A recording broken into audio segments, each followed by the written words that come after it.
Assalamualaikum warahmatullahi wabarakatuh. Alhamdulillah wassalatu wassalamu ala nabiyina al-mustafa rasulillah amma ba'd. Jemaah sekalian, kita lanjutkan pelajaran kita dari Syama'ilun Nabiul Mustafa atau Syama'il Muhammadiyah karya Imam Abu Isa At-Tirmidzi dengan syarah dari Syekh Abdul Razzaq, dan kita masuk ke bab 38 tentang As-Sammaru Rasulillah sallallahu alaihi wasallam, yaitu tentang obrolan, diskusi dan begadangnya Nabi di malam hari. Ya, ngobrol ini termasuk fitrah alami manusia yang merupakan bawaan jiwa bersosial.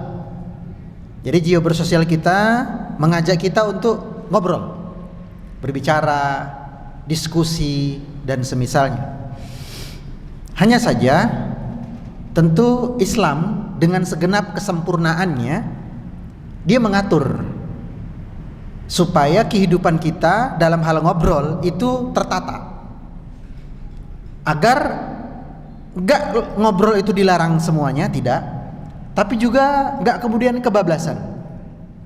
Ada sebuah kitab bagus yang bisa jamaah mungkin baca-baca sendiri nanti, atau sambil menyimak kajiannya ya, mungkin kajian online-nya, dan sudah dibedah oleh beberapa asatizah setahu saya, yaitu Afatul Lisan, seni menjaga lisan. Ya. Nah, di situ ada membahas tentang batasan-batasan obrolan. Ya. Demikian pula halnya dengan ngobrol di malam hari. Tentu ini lebih spesifik lagi pembahasannya. Apakah Nabi melakukan obrolan di malam hari? Jawabannya iya. Apakah sering? Tidak. Apakah Nabi membolehkan? Iya. Tapi Nabi lebih menyukai tidak sering-sering melakukan obrolan di malam hari. Maksudnya setelah Isya. Maka dari itu para ulama menderivasikan hukum-hukumnya. Apa hukum begadang, ngobrol sampai larut malam? Hukum asalnya makruh. Makruh itu artinya apa? Tidak disukai atau dibenci. Itu hukum asalnya. Nah, hukum asal ini bisa berubah menjadi sunnah yang berpahala jika bergadang dan obrolan malam tersebut dilakukan untuk kebaikan. Misal, ngajarin anak ngerjakan PR, ya kan? Ngajarin anak baca Al-Quran, nerima setoran tahfidz anak, apalagi anaknya hafalannya sudah banyak, yang sedikit bapaknya kan. Anaknya banyak nih, sudah 5 juz, berarti kan sekali setoran, waduh, 1 juz. Kan ada obrol di situ. Makanya ini sunnah. Atau untuk program dakwah, rapat nih habis Isya, gimana cara memakmurkan program-program Masjid Al-Aman. Kita tidak hanya membangun iman, kita tidak hanya membangun mental, tapi juga membangun ekonomi dan sosial. Masih ide saya, kalau saya punya ide seperti ini. Yang bisa kita lakukan langkahnya begini. Ada kemungkinan masalah seperti ini.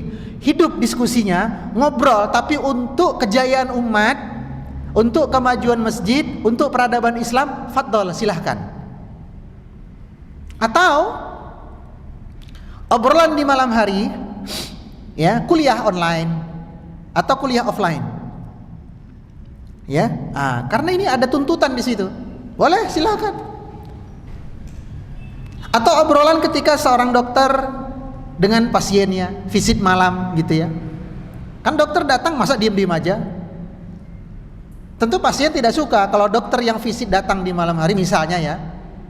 Itu dokternya mode silent, mode getar, ngut. Kan maunya bersuara gitu ya. Gimana? Bapak masih sakit bagian perut bawahnya? Oh, sudah tidak, Dok, sudah agak berkurang. Tapi kepala saya yang masih pusing. Oh, itu mungkin karena efek obat. ya, karena obat dosis tinggi bisa membuat Bapak pusing. Bapak istirahat aja, mudah-mudahan 2 hari lagi Bapak bisa keluar dari rumah sakit. Masya Allah, terima kasih ya dokter. Ngobrol, boleh? Ya. Atau yang menjadi satu di antara 3 amal yang jika dilakukan seorang suami, seorang laki-laki sepanjang hari itu disukai oleh Allah, yaitu suami ngobrol dengan istri. Bagi yang punya iya, suami ngobrol dengan istri. Kata Nabi sallallahu alaihi wasallam, ada 3 begadang yang tidak dibenci oleh Allah. 1, begadangnya seorang mujahid. Tahu mujahid? Prajurit. Entah itu menjaga perbatasan, ahlul ribat, entah itu menyiapkan alat perangnya, entah itu memandikan kuda perangnya dan semisalnya. Bergadang dia sampai pagi, tidak dibenci oleh Allah. Yang kedua, begadangnya, mohon maaf ya, ahlul ribat khusus ya. Tadi begadangnya prajurit menyiapkan ini. Kemudian yang kedua, begadangnya seorang laki-laki untuk menafkahi keluarga. Mungkin karena shift 3, gitu, kena shift-shiftan. Saya pernah itu di sebuah industri, ya, shift pagi, shift 1 itu dari jam 7 sampai jam 3. Ya, kemudian shift 2 jam 3 sampai jam 11. Ya. Nah, shift 2, shift 3-nya jam 11 sampai jam 7. Nah, namanya shift itu kan kita jaga mesin industri ya, kan nggak mungkin tidur. Tiba-tiba ada error, bahaya. Ya. Nah, itu dibolehkan. Ya, bahkan masuk sunnah dia, karena apa? Dalam rangka menafkahi keluarga. Ya. Nah, kemudian hukum obrolan yang tadinya makruh bisa berubah menjadi haram. Kapan itu terjadi? Jika begadangnya untuk bermaksiat. Begadang nungguin orang komplek pada tidur. Kalau sudah tidur semua, nyolong sendal, kenari, helm. Bahkan tetangga saya pernah kehilangan 3 benda itu dalam satu malam. Sendalnya hilang, helmnya hilang, empritnya hilang. Ya. Nah, maling-maling itu kan dia begadang di malam hari, ya kan? Tapi bermaksiat. Nah, pertanyaan saya, begadang nonton bal-balan masuk bab mana itu? Sunnah? Makruh apa haram? Mubah, Masya Allah. Ketok iki penggemar iki. Jadi hukum bisa berubah kalau disukai. Ya, kembali ke hukum asalnya, makruh.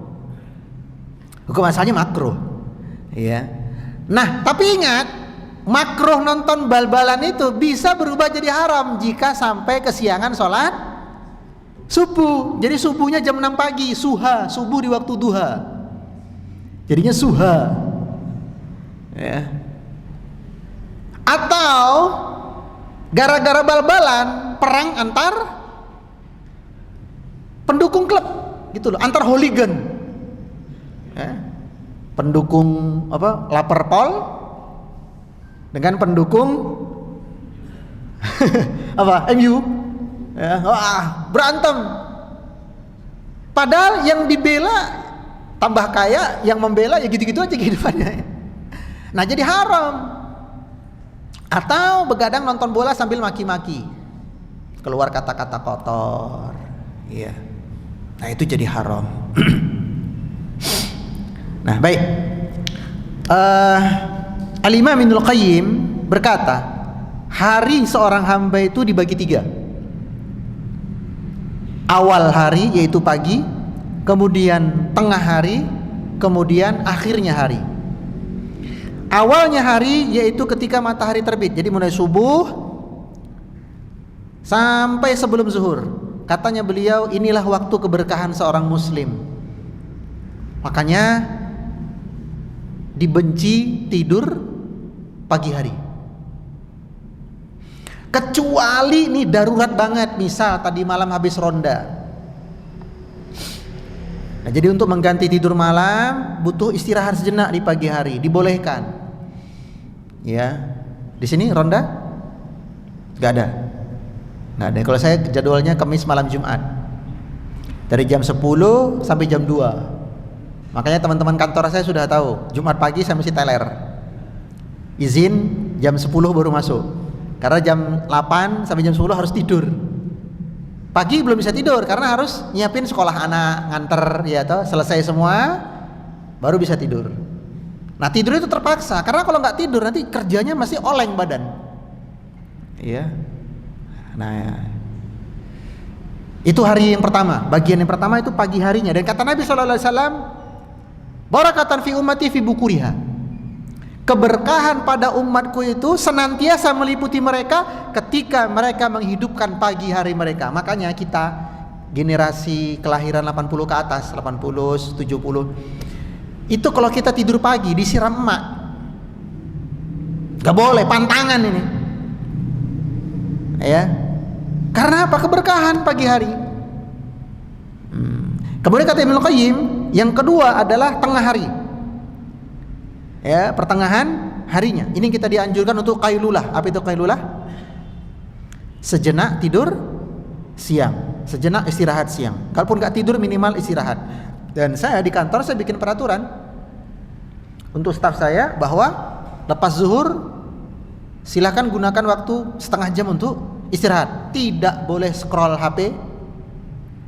Intinya istirahat. Mau tidur atau enggak, yang penting istirahat. Rebahkan badan. Saya siapkan tuh, kita siapkan bantal-bantalnya. Ya, biar apa? Setelah itu bisa optimal lagi bekerja.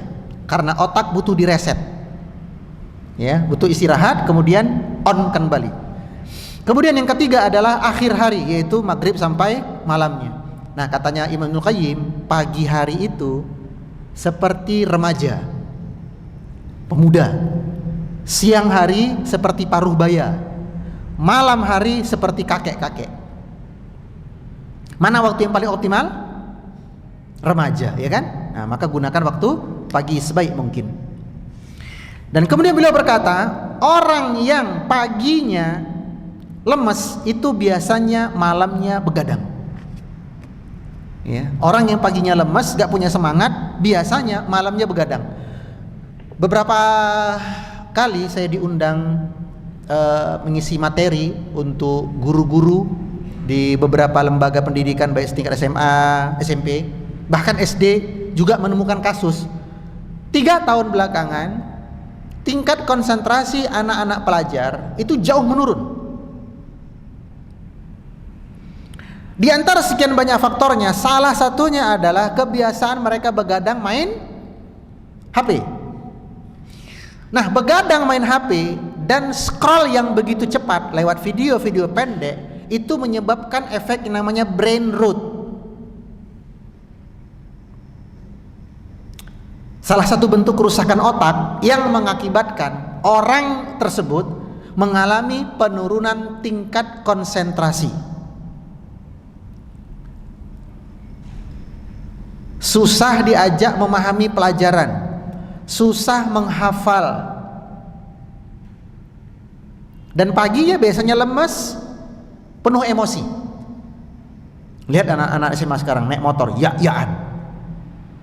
Takut terlambat, malamnya begadang, pagi ya-yaan, sampai sekolah nggak dengerin pelajaran, ditegur guru ngamuk. Efek. Jadi jangan sepelekan masalah begadang ini ya. Efeknya sangat banyak, terutama kepada anak-anak kita ya. Apalagi begadangnya dengan banyak-banyak berinteraksi dengan gadgetnya, dengan handphonenya. Khair, kita masuk hadis yang pertama. Di bab ini cuma 2 hadis ya, tapi hadis yang kedua nanti mungkin kita bisa bahasnya sampai 4 pertemuan karena panjang.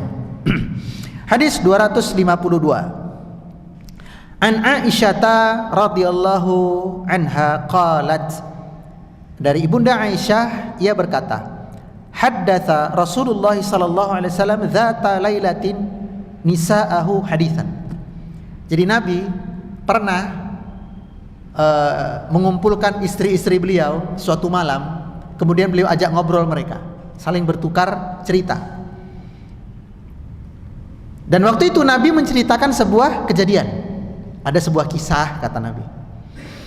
Faqalati imra'atun minhunna, lalu salah seorang dari istri Nabi berkata kepada Nabi, ka'annal haditha hadithu khurafatan. Wahai Rasulullah, kayaknya kisah yang kau ceritakan itu kisah khurafat. Jadi kayaknya Nabi, kisah yang kau ceritakan itu kayaknya kisah khurafat. Nah, apa itu khurafat Bapak Ibu? Kalau bahasa kita diterjemahkan khurafat itu apa? Hah?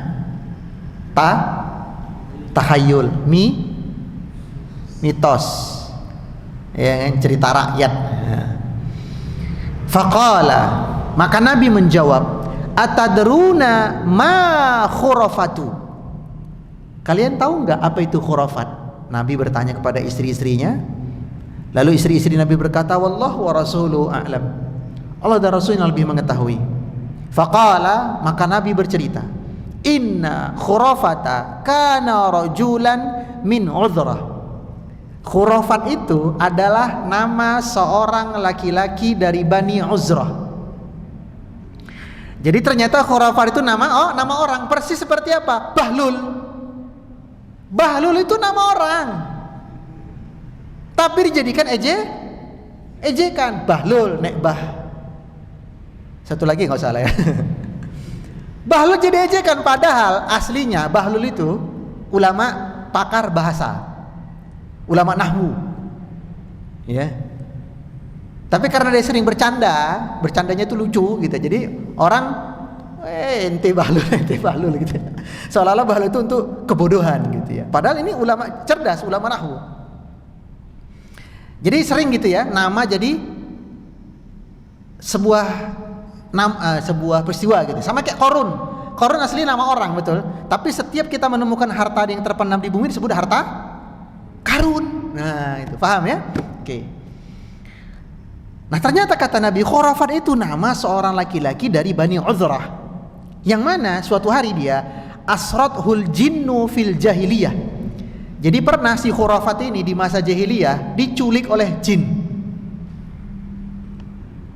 Dari sini para ulama mengatakan, termasuk di antaranya Syekh Wahid Abdul Salam Bali dalam kitab beliau Wiqayatul Insan minal Jinni Wasyaitan, beliau berkata dimungkinkan manusia masuk ke alam jin, entah itu dengan upayanya sendiri, itu dengan ritual-ritual, atau dia diculik paksa oleh jin. Dalilnya kisah ini. Jadi kata Nabi apa?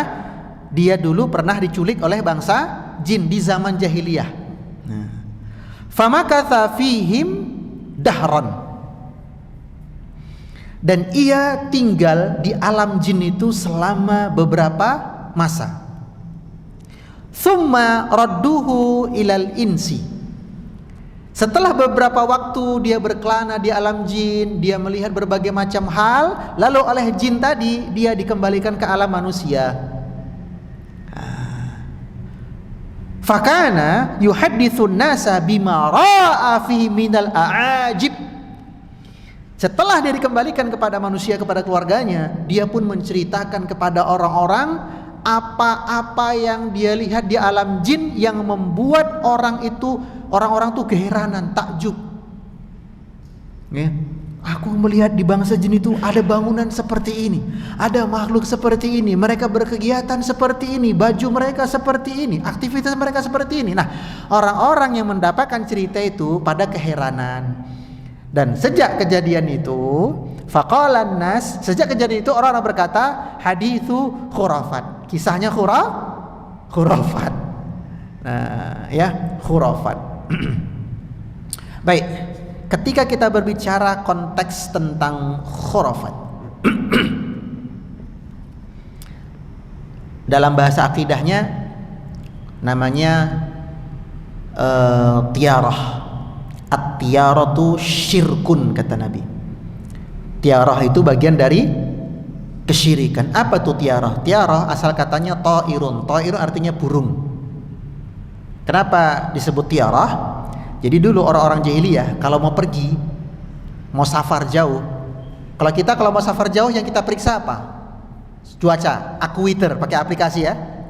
Akuiter kita periksa, oh daerah Dieng besok hujan ringan, Tawangmangu hujan badai. Kita ke Dieng aja, tawang-tawang hujan badai. Nah, orang dulu nggak kayak gitu. Orang jahiliyah dulu kalau mau pergi, caranya gimana? Menerbangkan merpati. Jadi merpati dipancing begini, terus diterbangkan. Kalau merpatinya itu terbang ke kanan, menurut mereka itu pertanda baik. Kita lanjut safar. Tapi kalau burung merpatinya terbang ke kiri, menurut mereka itu pertanda buruk, nggak jadi safar. Yang repot kalau burungnya muter-muter. Sitor lagi, sitor. Inilah akibatnya menggantungkan nasib kepada makhluk. Hidup jadi nggak jelas. Beda kalau orang menggantungkan hidup kepada Allah, hidupnya jelas. Ya. Nah, kata Nabi, at-tiyaratu syirkun. Mitos-mitos seperti itu, khurafat-khurafat seperti itu bagian dari kesyirikan. Dan negeri kita termasuk negeri yang paling banyak mitos khurafatnya. Contoh, kalau ada kupu-kupu masuk rumah kita, apa cerita konon katanya? Ada tamu mau datang. Iya. Di Medan seperti itu. Di Jogja gimana? Oh, sama khurafatnya. Sama ya. Kalau ada kupu-kupu masuk rumah, pertanda ada tamu mau datang. Kalau memang itu benar, keyakinan seperti itu benar, berarti kalau burungnya kita pindah ke rumah tetangga, kupu-kupunya kita pindah ke rumah tetangga, tamunya gimana? Salah alamat begitu. Itu satu. Yang kedua, khurafat yang lain contohnya apa? Baju habis layat digantung di luar, tidak boleh dibawa masuk ke dalam. Konon katanya apa? Nanti yang orang rumah nyusul. Maka saya katakan semua kita bakal nyusul. Ya enggak? Semua kita bakal mati. Enggak kemudian gara-gara kita gantung di situ malaikat maut jadi enggak jadi deh nih. Ya. Semua kita bakal mati. Atau itu foto bertiga. Nah, foto bertiga katanya apa? Orang ketiganya bakal mati. Apa jawaban kita? Jangankan orang ketiga, orang pertama, orang kedua, yang moto juga ikut mati. Khurafat kita terlalu banyak. Cucu kita duduk di atas bantal, apa kata kita? Nanti bokongnya bisulan. Nggak ilmiah sama sekali.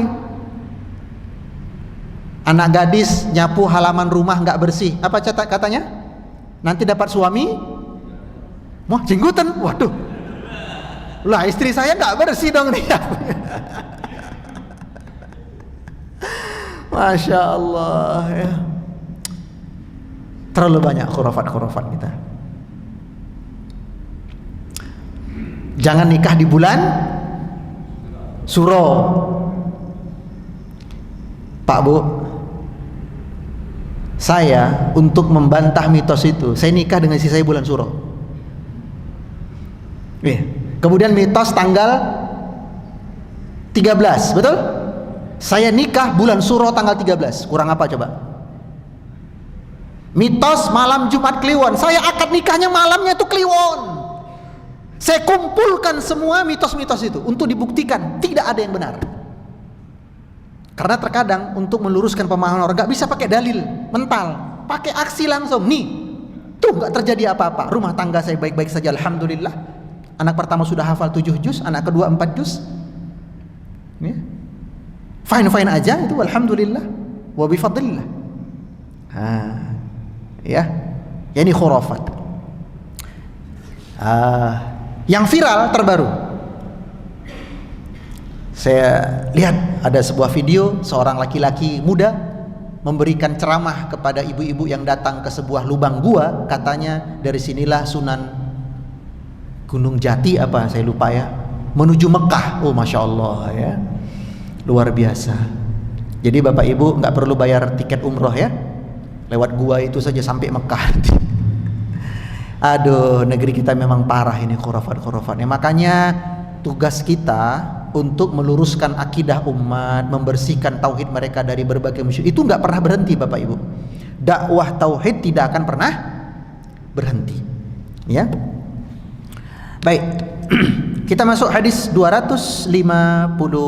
Ini hadisnya panjang. Lagi-lagi dari Ibunda Aisyah.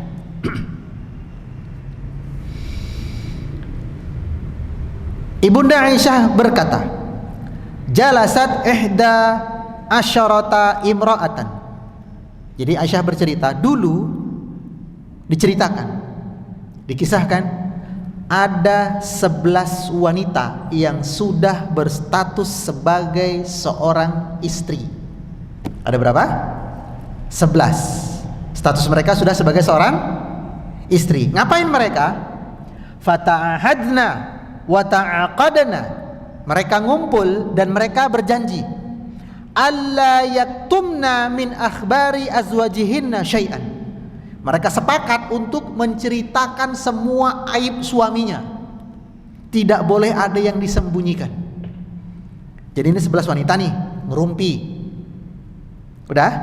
Lalu rumpi mereka itu, mereka bersepakat, mari kita membongkar kedok suami kita masing-masing, sifat suami kita masing-masing. Tidak boleh ada yang disembunyikan. Janji? Janji, kata mereka. Sepakat 11 wanita. Nah ini penyakit wanita kalau udah ngumpul, ya. Makanya ibu-ibu terutama ya, ngumpul itu yang perlu-perlu saja. Jangan yang penting ngumpul. Ngumpul kalau ada yang penting. Jangan yang penting ngumpul. Karena kalau yang penting ngumpul, obrolan aslinya 5 menit, sisanya riba. Ya, yu jeng ngatas boten iki ojo kondo-kondo wong liya yo. Kalau sudah mukaddimahnya itu Bu, ojo kondo-kondo wong liya, ojo cerita wong liya, itu mesti ribah dah. Terus Ustadz, kalau saya terjebak di situasi seperti itu gimana? Nasihati, Bu, udah deh, kalau ngomongin orang udah, saya nggak mau deh, dosa besar. Tapi ini bener Bu, ya memang bener itu namanya ghibah. Kalau nggak bener namanya fitnah. Jadi ketika kita berbicara tentang seseorang, jatuhnya cuma 2. Kalau nggak ghibah ya fitnah. Dua-duanya dosa besar. Apalagi yang diribahin ini adalah bojone dewe, lebih besar dosanya. Nah ini sebagai wanita ini, mereka bersepakat untuk menggunjing suami-suami mereka. Dan ini termasuk dosa besar ya.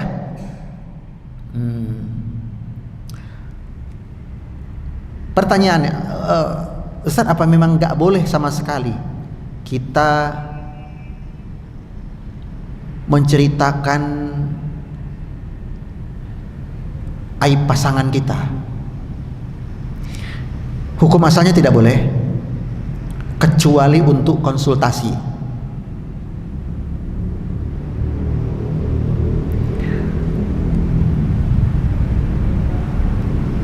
Bapak Ibu tahu rambut saya cepat botak? Satu, ya betul, gara-gara tahallul umroh. Yang kedua, gara-gara mikirin masalah rumah tangga orang. Karena di salah satu bagian program dari lembaga yang saya bina adalah sesi konsultasi keluarga.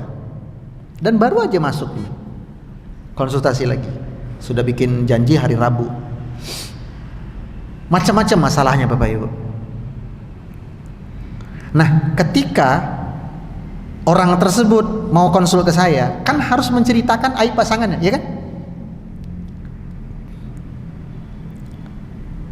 Ada seorang wanita konsul online ya, dan ada pihak ketiga. Tenang saja, kalau lawan jenis saya nggak mau cuma berdua, meskipun online ada pihak ketiganya, karena syaitan bisa masuk dari pintu manapun. Jangan sampai awalnya curhat jadi akad,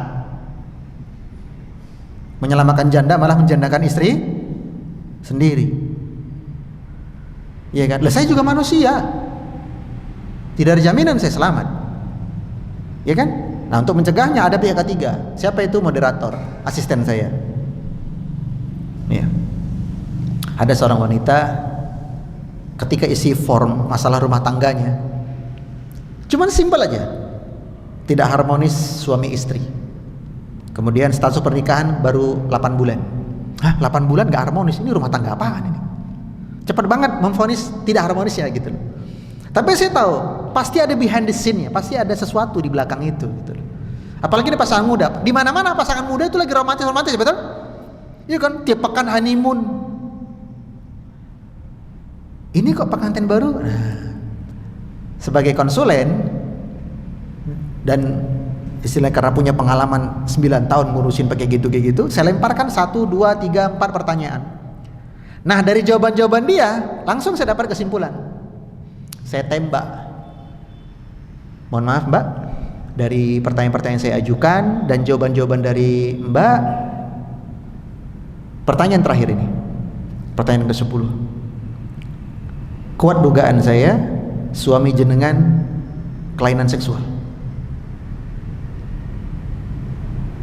Apakah panjenengan mendapati ternyata suami Anda seorang gay? Begitu saya lemparkan pertanyaan itu, tangis pun pecah. Nangis. Saya biarkan dulu karena emosi harus dilepas gitu ya. Kalau ditahan nanti bisa gila. Setelah dia usap air mata, cegukannya selesai, jawab pertanyaan saya, Mbak, apakah Mbak mendapati suaminya Mbak itu gay? Iya Ustaz. Allah tunjukkan dia lupa mematikan handphonenya, layarnya tetap menyala, obrolan dia dengan seorang laki-laki, obrolan yang vulgar.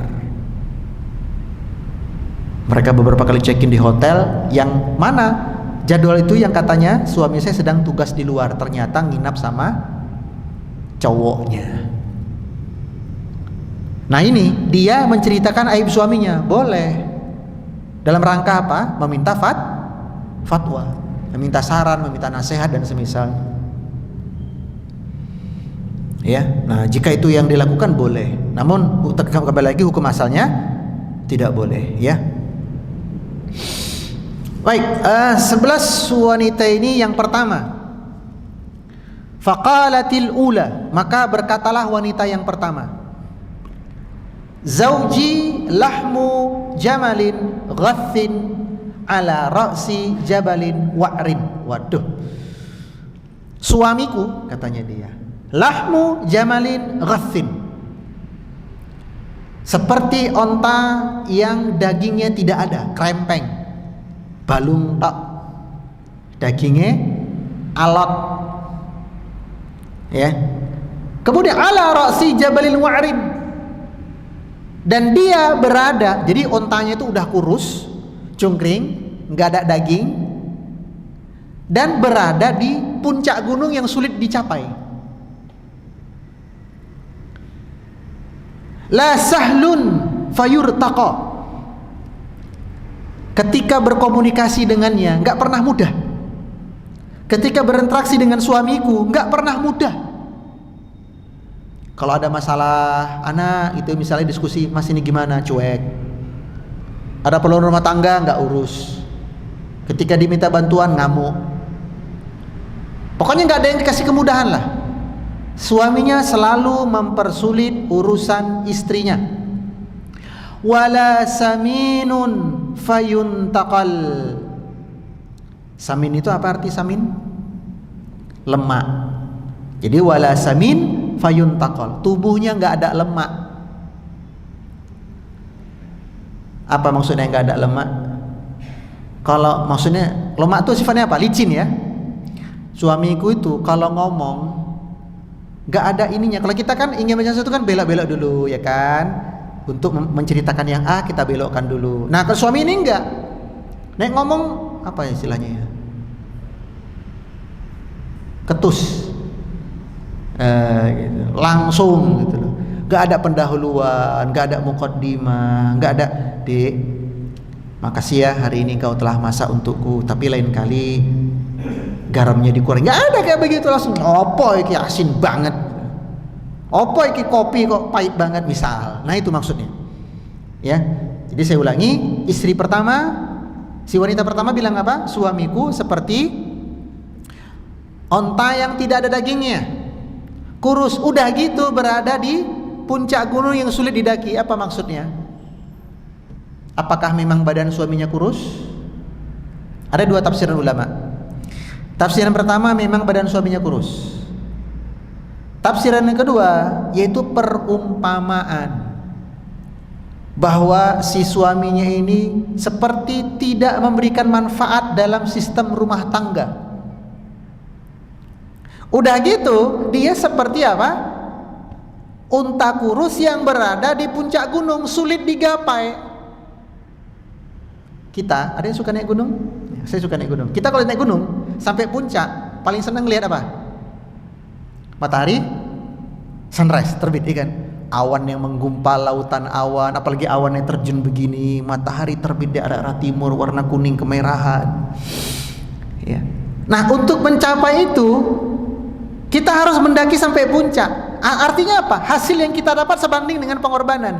Nah, si istri mensifati suaminya ini, pengorbanan yang aku berikan untuk dia gak sebanding dengan apa yang aku dapatkan darinya.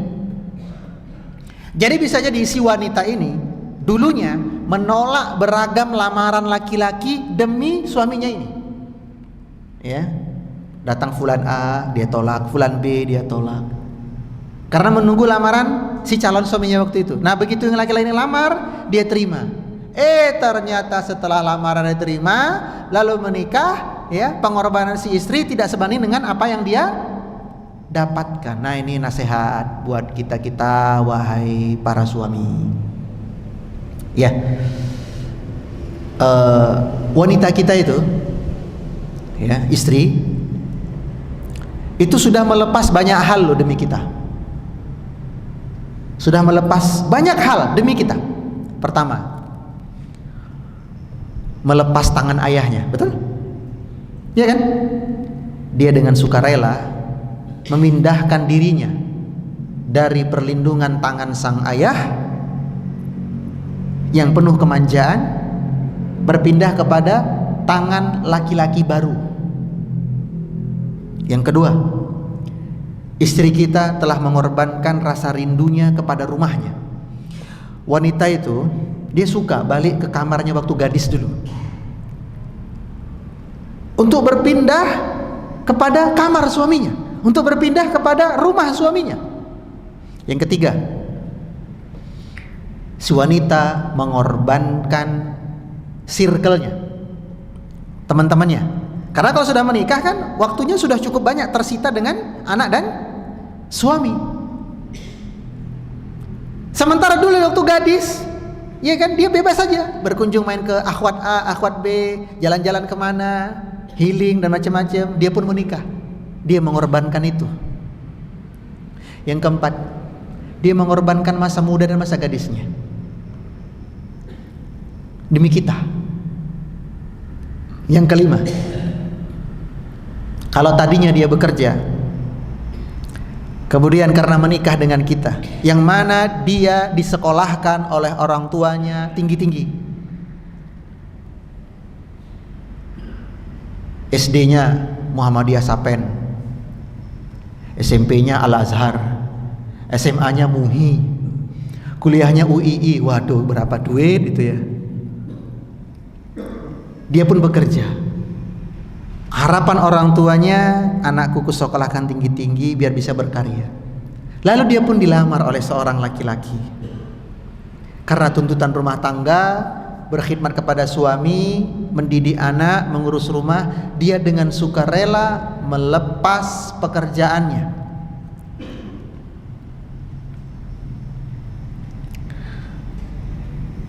Itu beberapa poin, 5 poin minimal pengorbanan dia untuk jadi istri kita. Hargai itu. Bukan dengan uang. Hargai dengan sikap. Nafkah yang kurang, insya Allah tak maafkan jika akhlak suami akhlak yang baik. Dan sebagai informasi, hampir 100 masalah rumah tangga yang pernah kami tangani di klinik kami, ternyata tidak ada tuh yang masalah kekurangan nafkah. Gak ada. Gak ada. Hampir 100 problem rumah tangga pernah kami tangani, tidak ada satu kasus pun yang datang kepada kami gara-gara apa?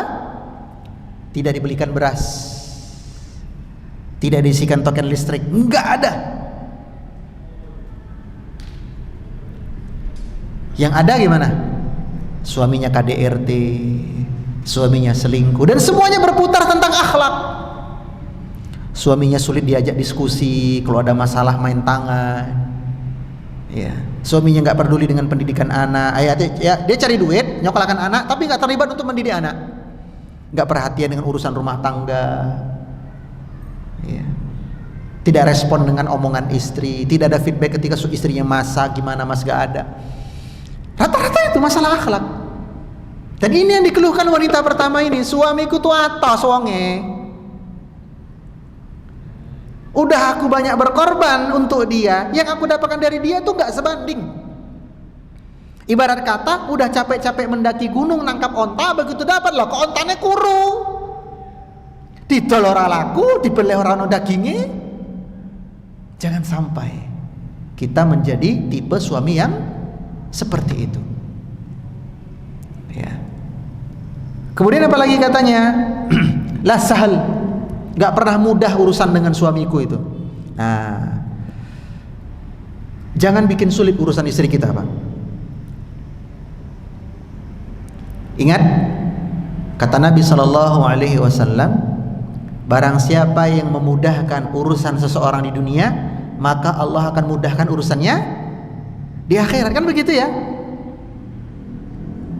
Nah, orang pertama yang harusnya kita mudahkan urusannya istri kita. Makanya dalam fikih pertengkaran suami istri, dan istri salah dan istri minta maaf, meskipun jarang sekali. Istri spek limited edition ya, mau minta maaf. Jarang-jarang ini. Tapi dia mau minta maaf gitu. Meskipun ujung-ujungnya iya aku yang salah, lagian kamu sih. Oke, nggak apa-apa. Tapi setidaknya keluar kata-kata maaf. Jangan dipersulit lagi. Udah. Taghaful katanya. Apa itu taghaful?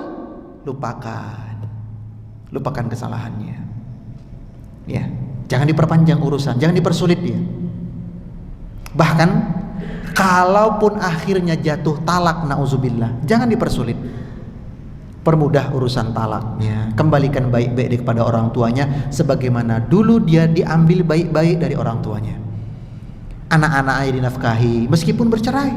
Tidak ada mantan anak, betul? Makanya saya paling benci, gak peduli saya, mau dia kiai, mau dia ustadz, mau jadi apa siapapun itu, ketika bercerai dengan istrinya, lalu yang jadi korban adalah anak-anaknya, dia tidak nafkahi, dia tidak menjenguk, dia tidak biaya obat, tak kasih uang pendidikan. Di mata saya laki-laki kayak gini lebih rendah daripada sampah. Menunjukkan ini tipe laki-laki yang tidak punya mental real gentleman.